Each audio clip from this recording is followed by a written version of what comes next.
All right, folks, we're going to open up questioning with Nathan Cartwright, Nathan Baird, Cleveland.com. Jim, Ryan was just telling us about your preseason bet about Malik Hartford's physical gains. I'm just curious, beyond his physical growth, what has put him in contention to have a real role here to start the year? Smart, football intelligence. Had a guy that at Oklahoma State, Colby Harvell Pilo, played for me as a freshman. I mean, these are guys that they're rare. They at safety, they're rare. They come in, they just have an understanding of the game, and they find a way to get around the ball. So it jumps out at you. Second row middle, Stephen Means, Cleveland.com. Last time we talked about, you said Jihad, Josh, and Malik were all in that battle to be that third starting safety. Have you guys come to a conclusion there? Nope, they're all still in contention. I can probably see them all. What do you like about? You just kind of answered about Malik. What did you like about Josh and Jihad at that adjuster spot? Josh has great closing speed, and we know that he will be a factor in terms of run support and getting to the ball. He kind of brings a different element with the way he comes, high to low, inside out. And then Jihad, he's played a lot of football, so he's coachable, he's smart, and he has experience. Sorry about that. Coach right behind him, Andy Anders, 11 in a row. Don't. 11 Warriors. 11 Warriors, there you go. I wanted to ask more about Kenyatta Jackson and sort of was there a time in camp when he really started popping, and just how has he sort of emerged over the course of the offseason? He started really shining last spring. I mean, we saw him last spring. The more opportunities he gets, it's anybody. You don't have to be a coach to see him just kind of jump off the video. Far left, Whitney Harding, WCMH. Coach, yesterday, Indiana offensive coordinator Walt Bell said that Tommy Eichenberg, he thinks, is the best linebacker in the country. What is it about Tommy that, in your opinion, makes him the best linebacker in the country and is such a leader for your side of the ball? Tommy understands, he can relate what play is happening in front of him to how our defense works. So he knows exactly where the escape hatch for the run game is going to be.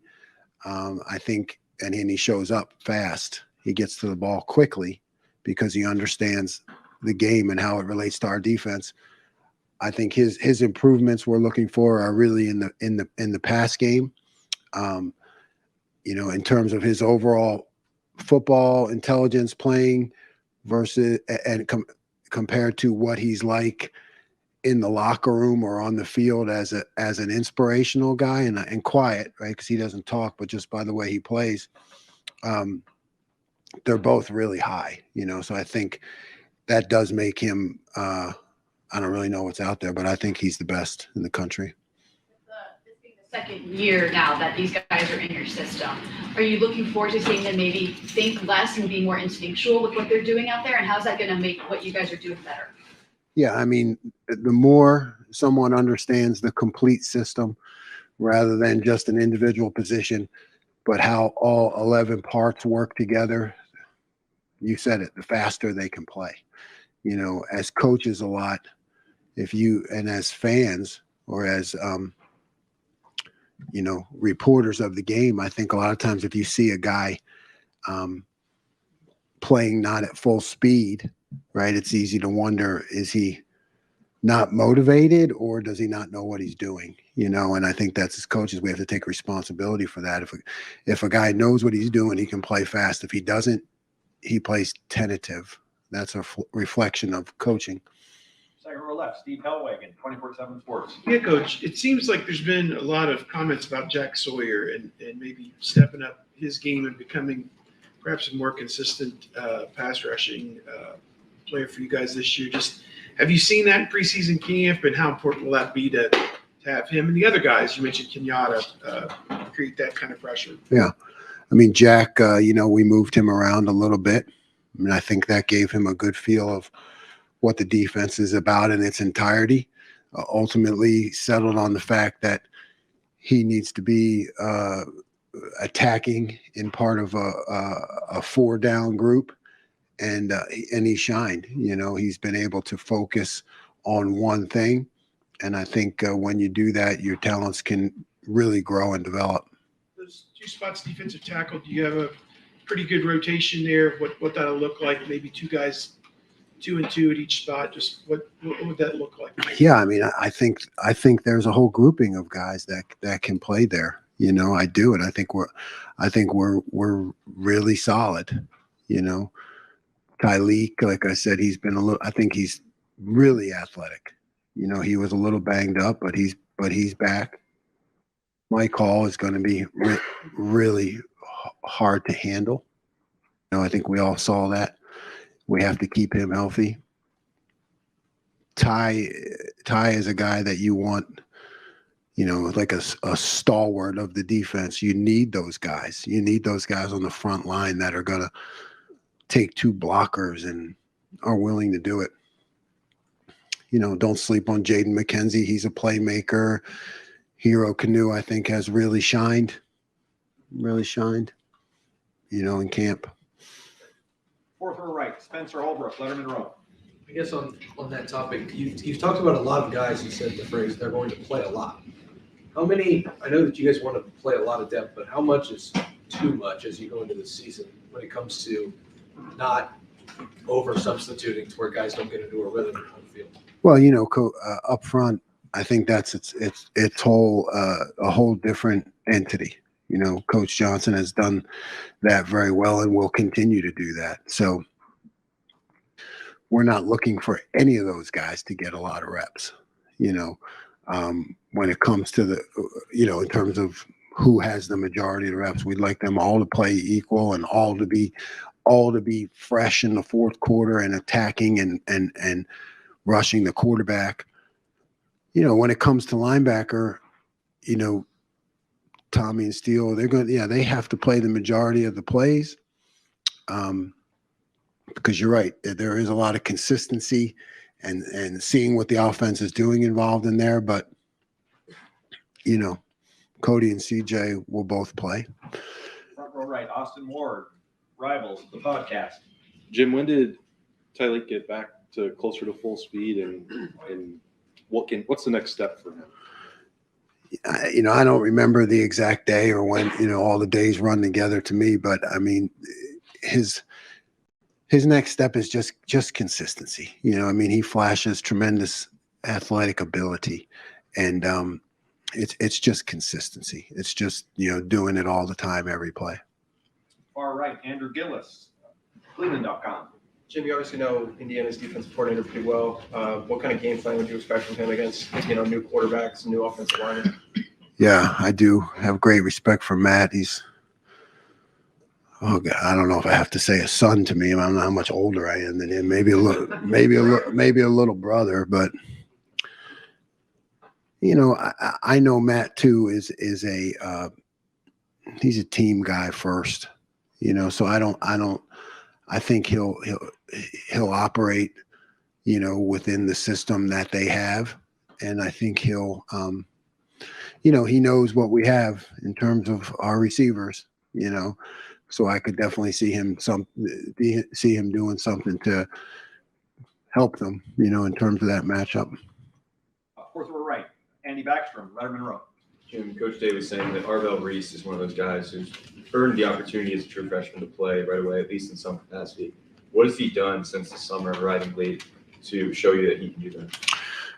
He's just, I think when it comes to freshmen, particularly up front, and that's, one of the reasons we moved Arvell right now from, a linebacker to more of a defensive end type, because what you saw is just a guy who plays fast. You see him pursue the ball and play with a little bit of reckless abandon, and he's strong and he can handle things. So, as a freshman, now you're just trying to look for ways to get him opportunities on the field, because he showed that. Front row right, Tim May podcast. Yeah. Jim, I'm just wondering, here in your second year at Ohio State, would you describe your defense now? Is it your philosophy, has it evolved? You know what I mean? Compared to a year ago. And then number two, the question I keep getting asked by everybody is, can they stop the big play? Can they stop that explosive play because of the way the year ended right now? Yeah. So maybe both of those are the same question. Yeah, they are. They're both the same question. Yeah, it's I'm ever evolving. I want to be. Always hard looks, always sleepless nights trying to figure out how to be better. It's what I'm committed to because I want our players to be committed to being better. So yeah, the evolving nature comes from, okay, we did not do what we had to do in those matchup games. So how do we evolve the defense to stay aggressive, continue to win on third downs, but also have plans in place to prevent the explosive plays. So it's always evolving. And you talked about Matt a second ago, but he can give you insight on both sides of the ball, right? I mean, Greg, do you? Yeah, thanks for reminding me. Yeah, he can. He does. He knows what I do really well. So yeah, he will definitely be able to give their offense insight into what we do. Third row right, Tony German, Buckeye Huddle. Jim, sounds like you guys will play three corners or three corners. How do you see that happening? Is it a rotation? Is Jordan Hancock playing some nickel at times? How do you see that happening? Yeah, both of those. Yeah, we'll play. All three of them have earned playing time. I see a rotation. Maybe slide Jordan into nickel some, get him some reps there. But they all will play. And you know how it goes with corners. I think a lot, as you get through a game, it starts to become who's hot. You start to go with who's hot. So then when you are sliding Jordan to nickel, where does Sonny then go? Sonny, he can go to different places. We can be in a 6 DB package, so Sonny can stay in there. Sonny could be in there in a linebacker capacity. There are a lot of roles to keep him involved and in the game. Front row, middle, Bill Rabinowitz, Columbus Dispatch. Jim, now that we know the starting quarterback is going to be, I'm just curious what your impressions of Kyle McCord are from going against him in practice all the time. Is that true? He's not tricking me, right? Is he?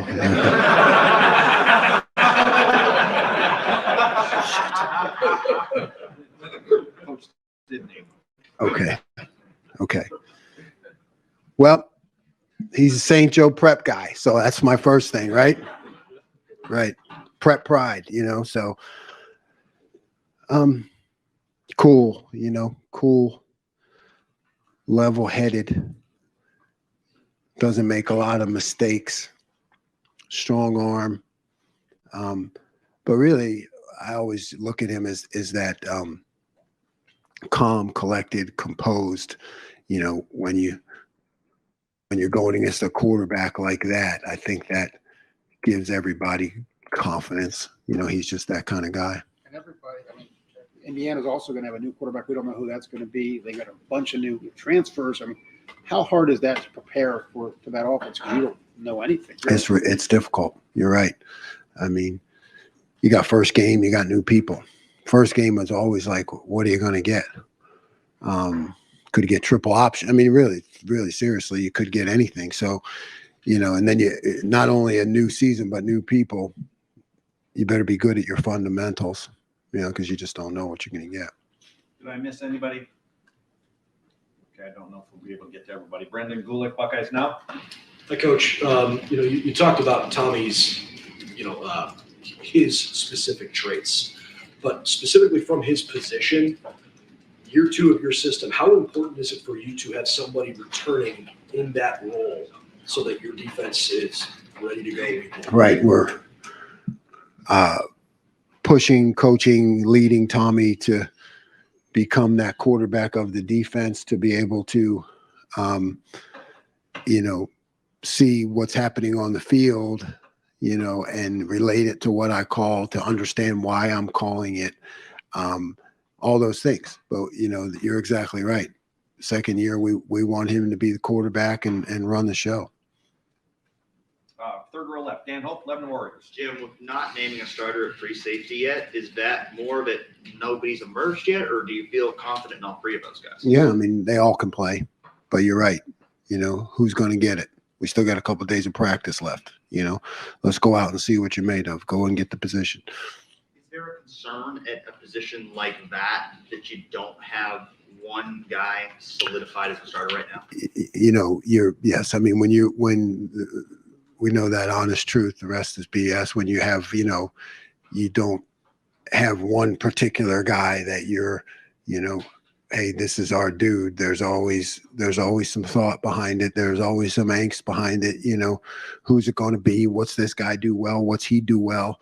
How am I going to call it when he's in there? What am I going to call when the other guy's in there? So yeah, there's something to that.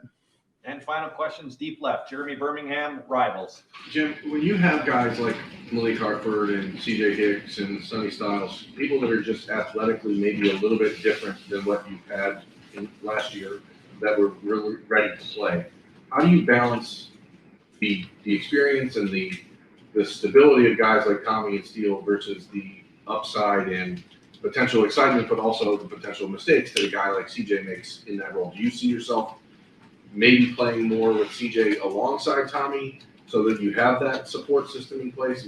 Yeah, I think your point is valid. It's blend. It's a blend. Right? You have to, you know, the younger guys who are extremely athletic versus a veteran who is going to know exactly what he's doing. You know, so it's always a back and forth. You know, don't be hard one way or the other. You know, let's give these guys a chance to do what they do well. Let's give those guys a chance to do what they do well. A year ago, was that, and I know for you coming into a new system and new guys, was that a bit of a challenge that you feel like you've been able to get over that hump personally to feel more comfortable playing those guys? Everything's a challenge all the time. And if I ever think I'm over the hump, then I shouldn't be here anymore. So, Coach, thank you very much.